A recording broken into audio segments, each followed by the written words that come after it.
Happy fourth Sunday of Lent. Happy Laetare Sunday.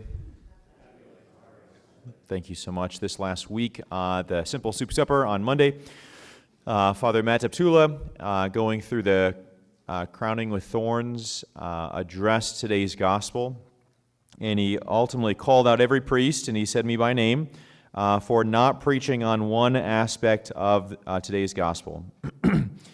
There's a line here, after the man had been healed, and the people are trying to figure out where he is and if it's actually him or not, and he responds with this line. He says, "I am." Several times in the Scriptures, someone says this line of "I am," and every single other time, it's God. One of the ways that the Jewish people would describe God is they would call him the great I am, ego eimi. He describes himself as that in the burning bush, and then Jesus several times says, "I am something." And it's ultimately why it frustrates the Jews so much that they want to put him to death. And so Father Matt commented that no priest ever preaches on this line here, and so and then he specifically said to everyone, we'll see if Father Bullock does. So I looked in some commentaries just to see what other commentators have said on this one line, and there's not a lot of people that say anything about this line. I think that's probably why no one else has ever preached on it. So I will have a word with Father Matt tomorrow. So, why is that still so profound, though? Why would this man immediately know that? He would know, as a Jewish man, that this is going to be heard by that. And the people are kind of taken aback when he says it. They don't immediately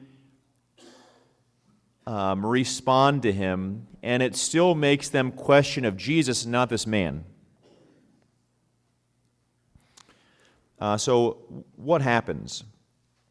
Jesus, right from his head, the divine headship, he spits out onto the ground, and from what happens, he then makes clay out of it, which is ultimately why the Jews are upset with him. It's not that he healed someone, it's that he made something on the Sabbath.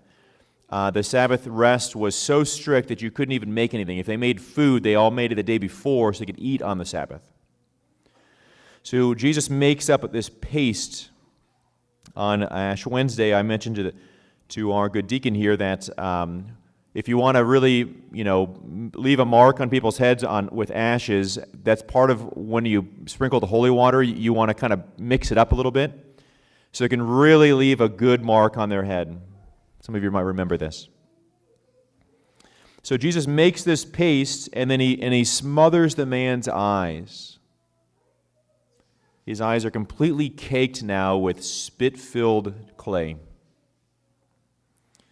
Right, so clay is the stuff of the earth, right? God's divine headship spits onto the earth, and then from what he already made there, he creates something new, which is again why the Jews are upset, and he then puts it on his eyes, and it makes them new. He creates something new, right? This man was born blind; he didn't become blind. And so his eyes, they don't just need healing, they need to be new. And it's after that happens, that creation happens, that this man identifies himself with the one who does it. I am. Right? Something new has become, and he's seeing himself as a part of God. Take that, Father Matt Deptula. Anyway, right, so this man is something different than what he was before.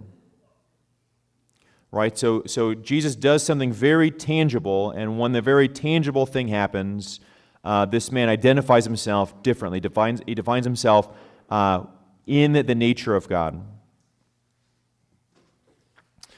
In the psalm today, psalm that is probably a fairly famous psalm. It probably didn't take a whole lot for you to remember this. It's a very common psalm at funerals. Years ago, I had to do my own funeral planning. The diocese requires that for priests. And so this was the psalm that I myself also chose. I do have a particular devotion to this psalm. I just think it's an insightful psalm. And we hear kind of some unique things in here. So this is ultimately coming from David, who was chosen in the first reading.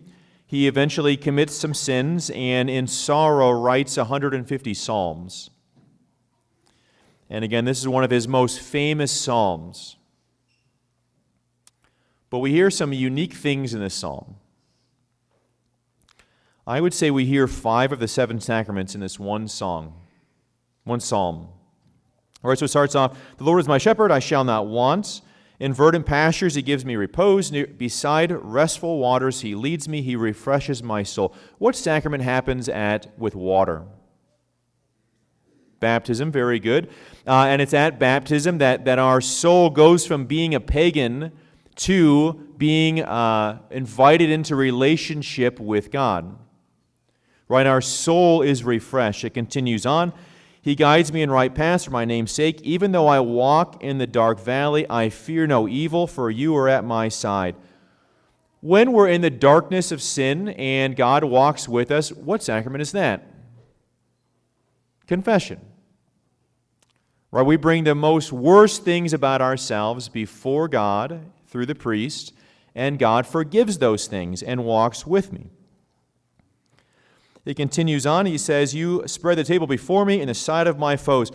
The good shepherd eventually lays a table right before he goes into the Passion narrative. What sacrament is that? Holy Mass. Right? And we receive from that table life-sustaining nourishment.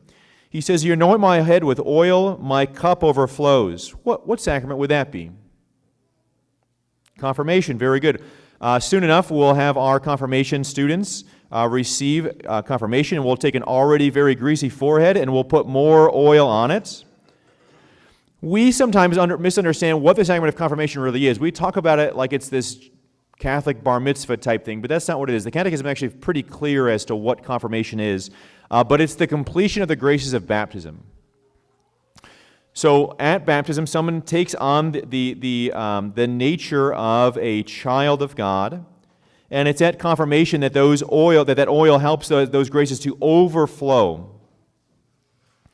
"Only goodness and kindness follow me all the days of my life. I shall dwell in the house of the Lord for years to come." What's the sacrament that helps us dwell with God for all eternity? Anointing of the sick. Very good. So we see in the psalm today very tangible ways that God chooses to be with us. And we hear in the gospel of someone, when Jesus takes a very tangible thing, and it's through that person identifies themselves with God, taking on this bold claim, "I am." Every time that we receive sacraments, that happens. God gives us these very tangible things that help us to identify ourselves with God, not just as a distance, but truly. Right? So every time we receive a sacrament, we ought to be able to say and feel and notice, "I am with God now in a very unique way." Any one of us that has been baptized, any one of us who's been confirmed, any one of us who receives communion, any one of us who should be going to confession, right? Very much God is choosing us to identify ourselves with Him. In the first reading, again, we hear of King David being selected. He's the youngest of all the sons. Now, in the 21st century, we talk of the youngest child as being mom and dad's favorite because they get to do whatever they want. In the Old Testament, it was always the oldest child. So that David, as the youngest of the children, is still chosen, right? It's saying something. Even the most overlooked is going to be noticed. So any one of us here who's been baptized has been noticed. And God desires something for us. Right? Jesus uses this very tangible way to choose this person, and then that person identifies themselves with God. Every time we receive a sacrament, God is choosing us, and we're meant to identify ourselves with God. This weekend, we celebrate Laetare Sunday, which is just a Latin word that means to rejoice, and we're meant to rejoice. We think of rejoicing as now, right? I have rejoicing going on now. Something is happening, and I'm rejoicing. But that's not what the word really means. Rejoicing is to call to mind the things we remember that cause us joy now. Right? If it's the case that every time we receive a sacrament or involved with a sacrament, we're meant to be acting in the person of Jesus, every time that we're acting in the person of Jesus, we should be able to see God's grace happening in other people. I'm very blessed as a priest. I really do love the priesthood. There's so many awesome things that I get to do as a priest. One of the tough parts of being a priest is I can't really share all those things because so much of those things happen in settings that I can't share outside of. Some of that is because of the seal of confession. I can't share the goodness that God has done in someone's life, and I am grateful for that. Some of it is because of internal form versus external form. There's just certain things I can't say. And sometimes it's just out of pure prudence. But there's so many awesome things that I get to be a part of as a priest. And so many of those things are revolving around the sacraments. So on this Sunday of Rejoice, when we call to mind the things that have gone on that give us joy now, I want to do that with you. And I want to ask you to do that. This last year, we have been walking with several people to prepare themselves to receive sacraments. At one point, I think we had 7 total people at different points in the process. And now we're down to probably 3 people receive sacraments. Now, we might hear that as, oh, that's so sad. 4 people aren't going to receive sacraments. I wonder what happened. It's actually very, very beautiful. I don't know if you know this, but the general statistic is that 2/3 of people who come into the church in a given year, within 5 years, will have abandoned the faith. It's very, very sad. And priests can be known for pushing people through just so they can have bigger numbers. And I do my best frequently to remind the people that no one has an expectation. And I don't want you to say yes to something that you don't really mean. And so walking with 7 different people, 4 of them have decided through good prayer and preparation that either not yet or not at all. And I commend them for it. 3 other people have stood the test of time and, God willing, receive sacraments at the Easter Vigil this year. We've been very blessed to have several baptisms so far just this calendar year, and there's still a few more that will happen over the next few weeks. It's so powerful to see new life at a parish. Really over the last year or two, and they'll probably come to culmination here this year. We've been working with a couple of couples who, for whatever reason, and sometimes it was for good reason, they were married outside the church and have taken all the appropriate steps to get married now in the church. So at one time they experienced the joy of a legal marriage, and here pretty soon it'll be elevated to be a sacrament of marriage. And some of them had to go through the awesome but yet still a little painful process of an annulment. And I think with any one of us, if we want to heal something, we have to really look at what happened. And so these couples, some of which are going through the annulment process, have actually experienced great healing because of it. And now will make a far greater yes on the day of their marriage than they would have been able to otherwise. We're very blessed to hear confessions. Every year our confession counts continue to rise. And it's powerful to see. Right, when someone's been away from the church for many, many years and they receive the sacrament of confession, and I might know certain things, and then they come up and receive communion for the first time in many decades, it's powerful. And no one else knows about it. And that's even more beautiful because of it. Knowing people that have sat in the pew for years and decades who have, for whatever reason, not received the sacrament of confession, but then they do. right? The tears that stroll from their eyes to know that they're right with God now. It's so powerful to see. On Friday, I did my monthly homebound visits, and it's a real blessing to get to be with people in different stages of their life and mobility and whatnot. And I was with a family, and one of the family members, not the person I was necessarily seeing, but one of the family members, commented on that she was out and about and started talking with just a lady at the grocery store, and began to share all the cool things that were happening in her own faith life through our parish, and eventually exchanged numbers with the woman behind the counter, invited her to join her for Mass. We'll see if this happens this weekend. And, was really starting into this relationship with this person that she didn't know before. And at the end of it, she had the audacity to say, "Father, sometime you should teach me how to do evangelization." I said, "Woman, you just did it." Right, to see the excitement that one has and just purely the gift of inviting someone was awesome. This last week, we thought we were going to have a tornado.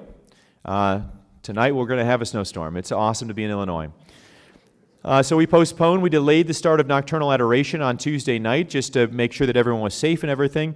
And there were still a number of people who still chose to come and pray at their time anyway. And then when we finally started adoration, there was a few more people who just showed up because they didn't get to pray at their normal time, and so they came at 10:30 to pray anyway. Right, so many awesome things are happening, and it's cause for rejoicing. Every time we participate in a sacrament, God is choosing us even though we are unworthy. He's choosing us to identify ourselves with Him and act with Him.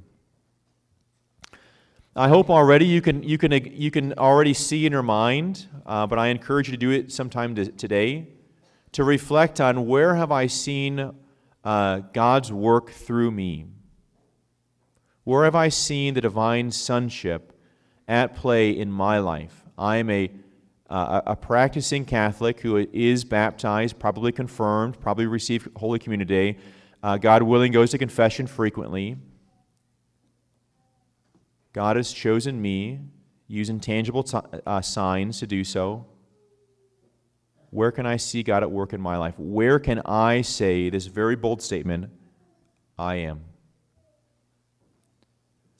God is doing good work here. He has chosen you and I. Today we reflect in thanksgiving for the ways that God is making His kingdom known here on earth through our lives.